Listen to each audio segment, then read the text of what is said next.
বলেছেন 5 লাখের ঊর্ধ্বে তার যে ভোটের এবার থাকবে বিজেপি। আরে শঙ্কর বাবুকে বলুন, নিজের নির্বাচন ক্ষেত্র পুরসভা নির্বাচনে তিনি 3য় স্থান পেয়েছিলেন। ওকে, এখানে বলতে বাইরে বলছি, বাইরে বাইরে একদম একদম চলো চলো চলো চলো ব্যাক করো।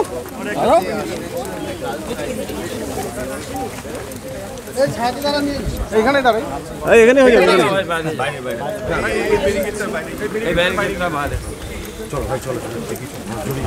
আমরা ভোট দিয়ে বাইরে বেরিয়েছেন এবং তার সঙ্গে আমরা কথা বলার চেষ্টা করব। বাইরে বলছি, এটা তো বাইরে হয়ে গেছি আমরা।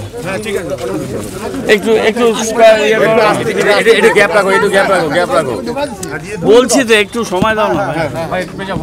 বলো। তোমরা এখনো পর্যন্ত 1.5 ঘন্টার ভোটদান পর্ব অতিক্রম, কোনো রকম কোনো অভিযোগ না। একটা দুটো ভিভিপ্যাট খারাপ ছিল, এখানেও একটা ছিল 174 পার্ট, এবং সেটা রিপ্লেসড হয়েছে। এখন পর্যন্ত আমার কাছে কোনো জায়গায় কোনো অপ্রীতিকর কোনো খবর নেই। ভোট শান্তিপূর্ণভাবে হবে। আমরা যতক্ষণ আছি শিলিগুড়িতে কোনো জায়গায় একটাও বিচ্ছিন্ন ঘটনা ঘটতে দেব না।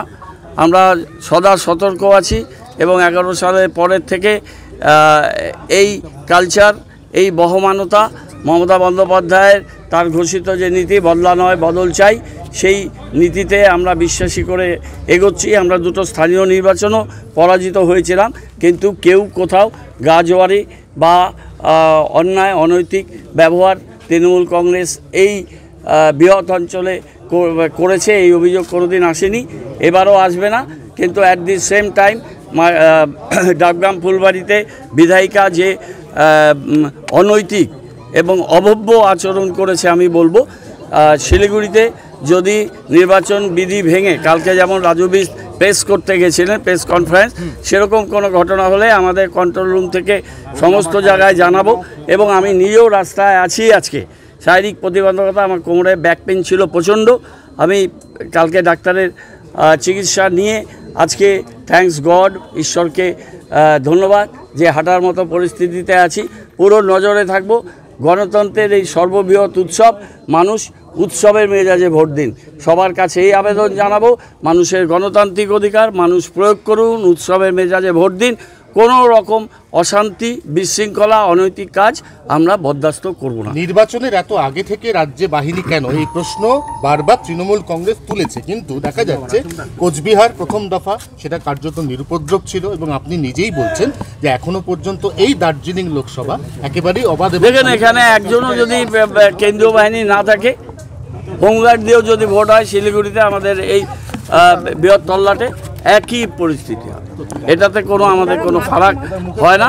ভোট দেবেন মানুষ, মানুষকে সেই ভোট দেওয়ার ব্যবস্থা নিশ্চিত করতে হবে, নিরাপত্তা বলয় সুনিশ্চিত করতে হবে, এবং গণতান্ত্রিক উৎসবের যে পরিবেশ, সেই উৎসবের পরিবেশ রাখতে হবে। কোচবিহারে নিশীথ প্রামাণিক জায়গায় জায়গায় উৎসবের পরিবেশ বিঘ্নিত করার চেষ্টা করেছেন। আর ডাবগ্রাম ফুলবাড়িতে যে নক্কারজনক কাণ্ড এখানকার বিধায়িকা করেছিলেন, যে আচরণ তিনি করেছিলেন, সেটা মানুষের সামনে আছে। বারে বারে বলছি।